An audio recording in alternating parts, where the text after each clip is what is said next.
Hey, what's up guys? Glock9 here, and welcome back to Scrap Mechanics Survival, and in this episode, I'd like to get a refinery bot crafted, and to do that, we need more of these metal blocks. We have 30, we need 60, and to get those, you can either craft them from scrap blocks, or you can mine them directly, which is what we're going to do.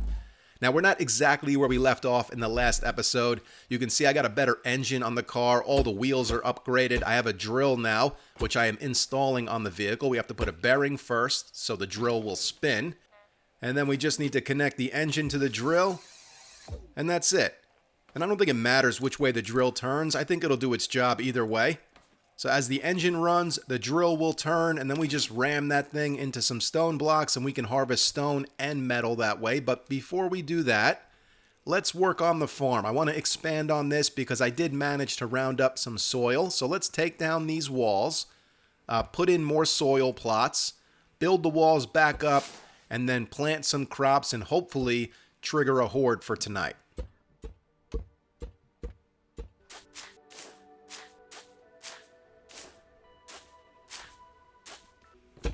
Alright, that's about as practical as defenses get, just a fucking wall around the crops, which I can jump over, but the bots cannot. I am going to put these scrap pieces back in as just an extra layer of defense. And keep in mind, this is not a permanent setup, this is all just temporary for the time being. You know, I definitely think the extra soil we put in is going to trigger a horde, but I don't think it's going to be a very big horde, maybe a handful of robots. So the scrap wood wall and these scrap pieces will do their job for now, but moving forward as we continue to expand the farm, we're definitely going to want to use like stone walls, maybe put in a door for convenience, and I would love to put in some sort of automated system that waters the crops, you know, by itself, but definitely not smart enough to create something like that. But I'm sure there are plenty of videos out there that will teach degenerates like me how to do that. But it's all a resource grind. We're going to need pistons and sensors and a whole bunch of shit. And that's really what this early game is in Scrap Mechanics Survival. It's a grind for the resources that we're going to need to build the cool shit that we want to build. Now, I'm going to throw in stairs right here, even though, like I said, we can jump over this wall. But stairs might be a little bit more convenient. Plus, I'm curious to know if the robots can walk up these stairs or not. And if they'll be attracted to the stairs since they're here. So I guess we'll find that out later. But for now, defenses are done. Let's get some crops planted.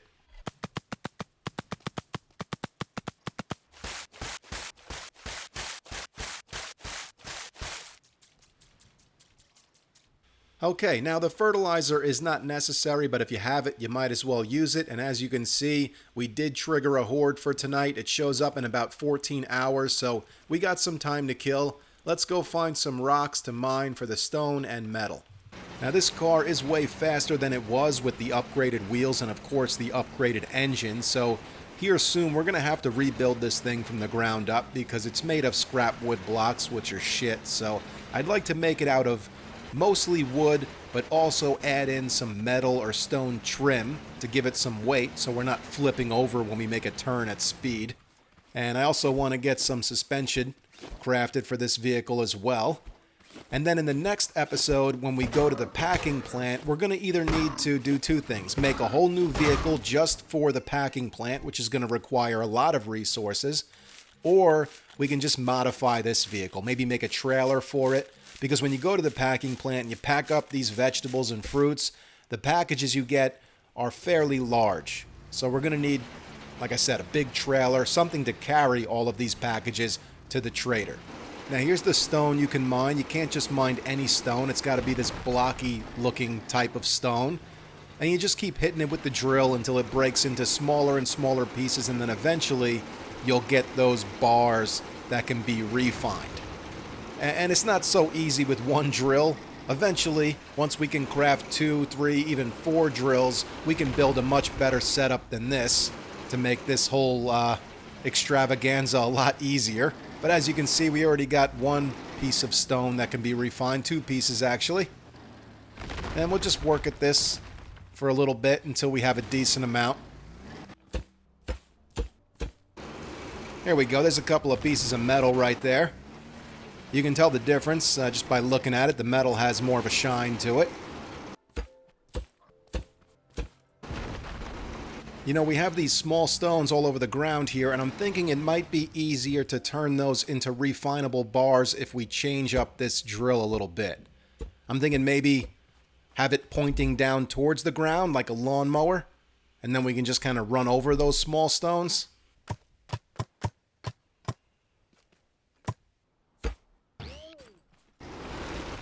Oh yeah, that's not too bad. Yeah, look at that. That works. Hey, you could actually make like a lawnmower.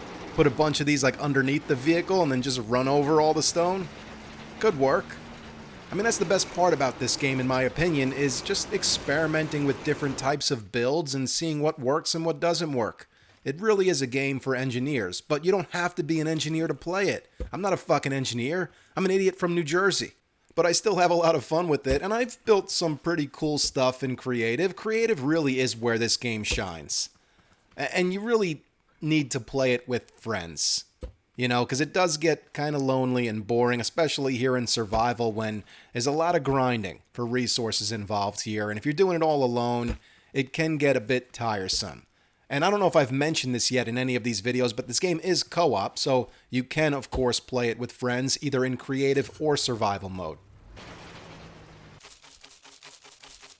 Alright, that should be everything we need. Refinery bot, bam, let's get it moving. And we're also going to need a resource collector, but I'll show you how this thing works without one. Now all you got to do is grab one of these bars here and put it in. And then it will refine it for you. However, it only does one at a time. You can't just keep shoving them in there. You have to wait until one is complete and then you can put in another one. That's why you need the resource collector. Because if you put the resource collector next to this thing, it will keep pulling from the resource collector on its own. You know, it won't just pull, like if you put the bar in front of it like I just did, it's not going to do anything. And it only has one output, so you can only do one resource at a time. Well, most of this shit can be harvested already. That's all the stuff we used fertilizer on.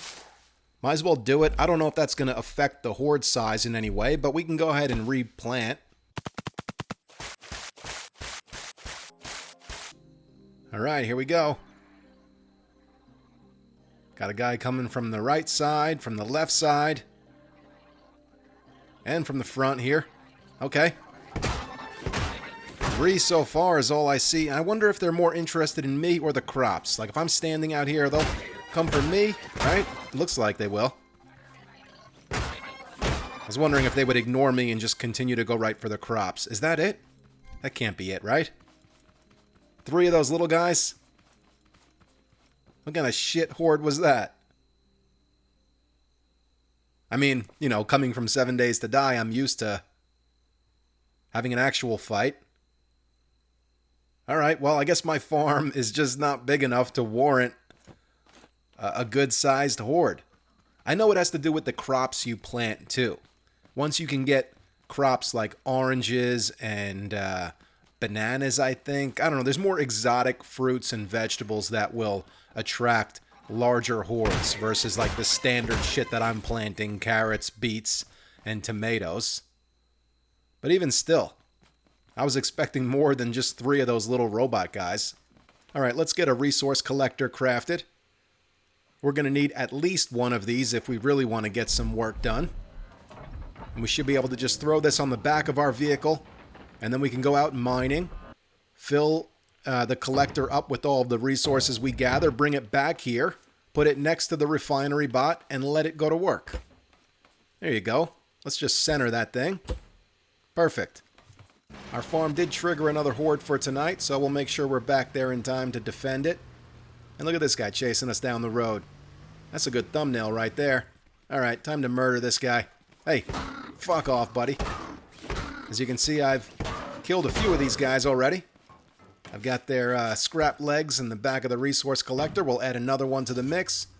And let's go mine some more of that stone and metal.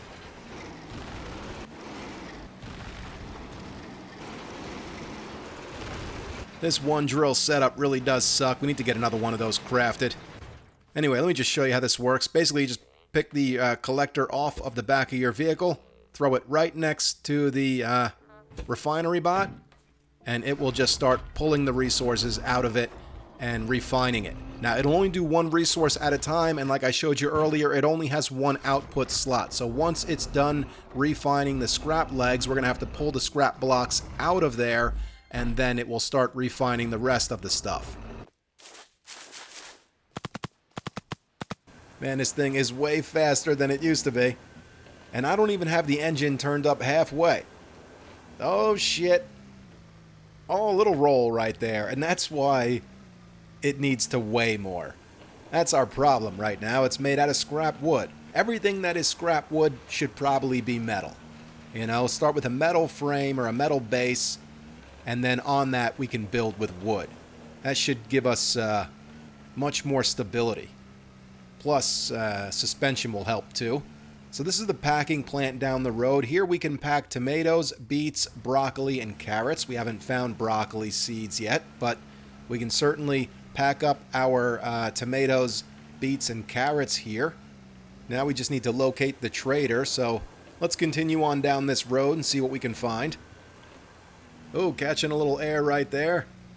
And these farmer market stores right here are great for finding seeds and soil, which we can use to expand our farm. We don't have time to raid them now, though. We have to get home. A horde is coming. I will take this sign, though. We can put that in front of our farm to let everybody know our shit is fresh. We'll come back here tomorrow, though, raid these buildings and continue on up the road and see what else we can find.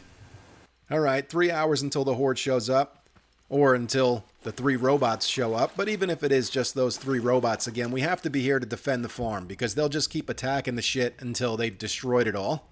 But while we wait, let's smash some clams, get what we need for glue, and let's get some more crude oil also. We're going to need crude oil to craft the suspension that we need.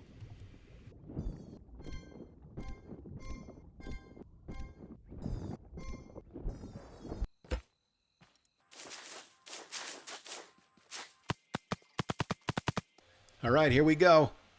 I don't know how we're ever going to defend this farm against this giant horde, but we got to try. Obviously, I'm kidding. This is kind of bullshit. I really wanted this episode to showcase mining and farming and fighting hordes, but we really have to expand on our farm a lot more because we're really not getting a horde. The robots couldn't give a shit about our farm. They're sending 3 of these little robot guys out, which is a joke. Oh, look, 4. We got 4 robots tonight. But seriously, we really need to expand on our farm, and at this point in the game, it's really about grinding resources so we can craft the things we're going to need to build some cool shit. And that's really what the game is from here on out. I don't know how much longer this series is going to go. I really only have one more episode in mind, and that is to, like I said earlier, showcase going to the packing plant and then going to the trader.